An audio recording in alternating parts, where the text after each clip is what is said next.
ready to start writing? Let's get right into it. How long have you been working on that writing project? Your novel, poem, or play?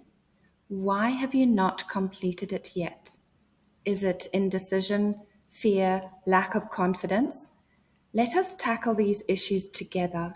All of these points are in a PDF for you that you can find on my website. But for now, grab your cup of coffee or tea, your notebook and pen, and take a moment to think and write with me.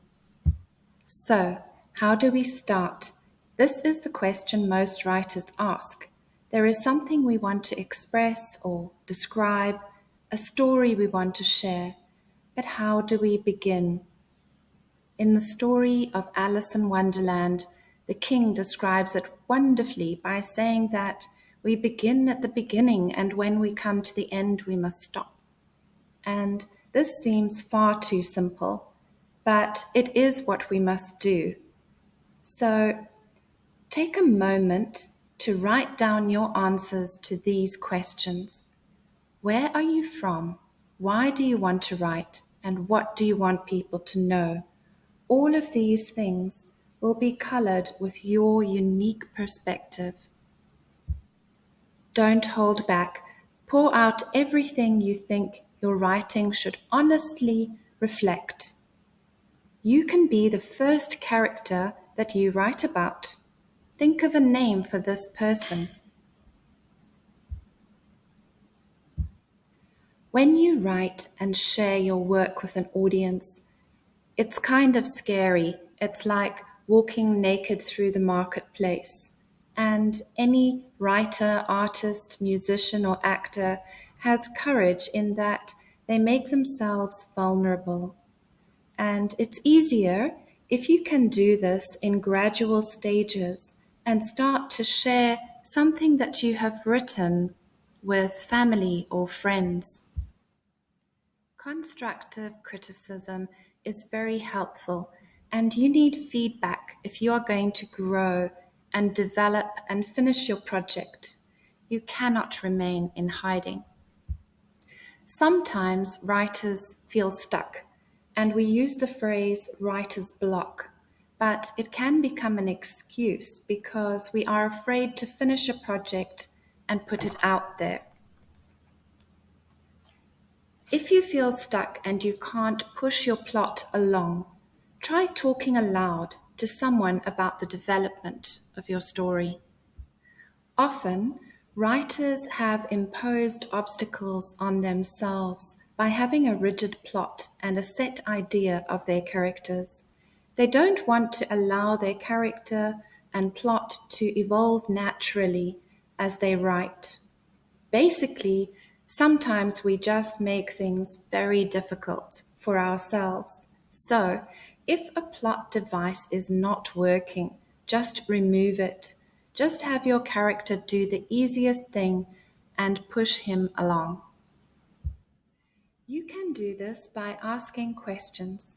Your best friends are the words who, what, when, where, and why. Ask these questions of your characters. Who are they? Why are they doing these things? What are their goals?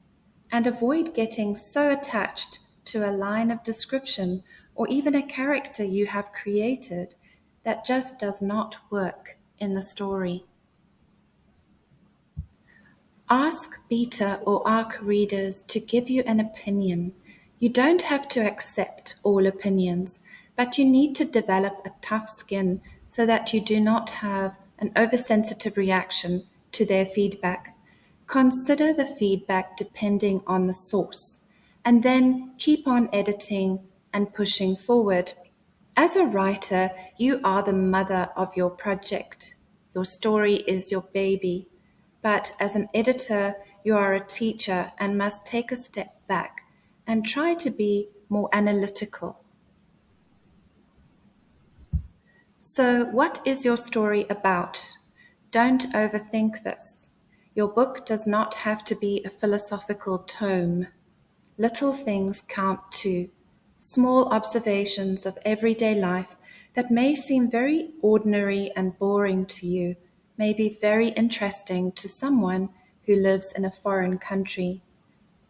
So think about memories. What comes to mind? You may have flashbacks, images. Some may be painful, some pleasant. Write about them and how they made you feel. Another useful exercise is to think about the most unusual first lines you can imagine, the kind of sentences that would make you want to pick up a book in a store and just keep on reading. Jot down your ideas. Entire stories can spring from these if you allow your mind to ramble. Instead of a school physical education lesson or workout at the gym, what I'm suggesting is that you allow your mind to go on a cross-country ramble and see what pebbles or sticks you pick up along the way.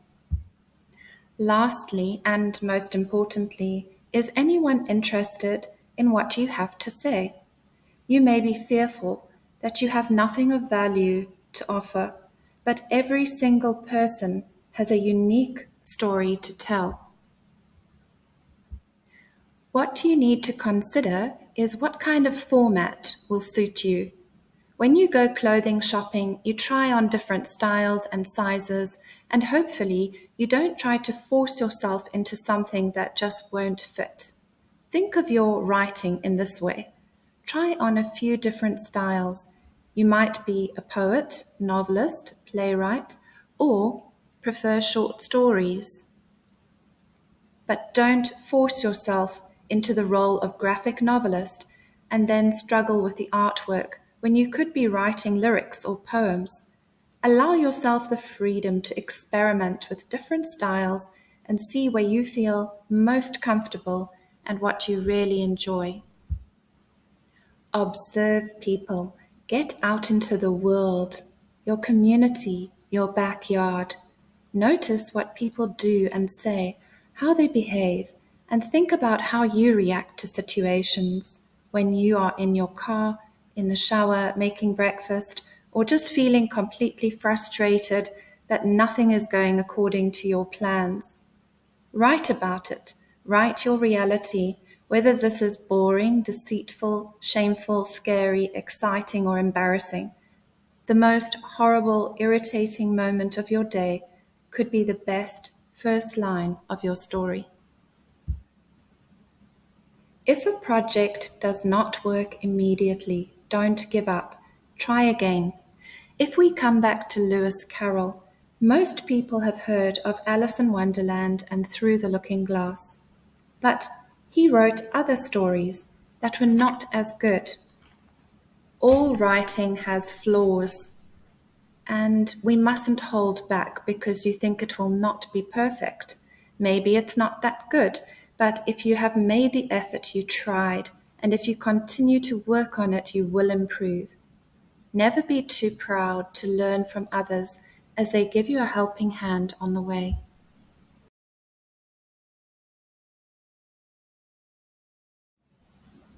And you can work on more than one project at a time.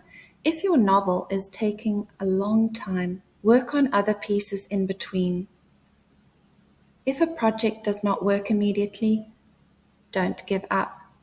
You can find me on Facebook, Instagram, Etsy, and Pinterest, and I look forward to hearing from you.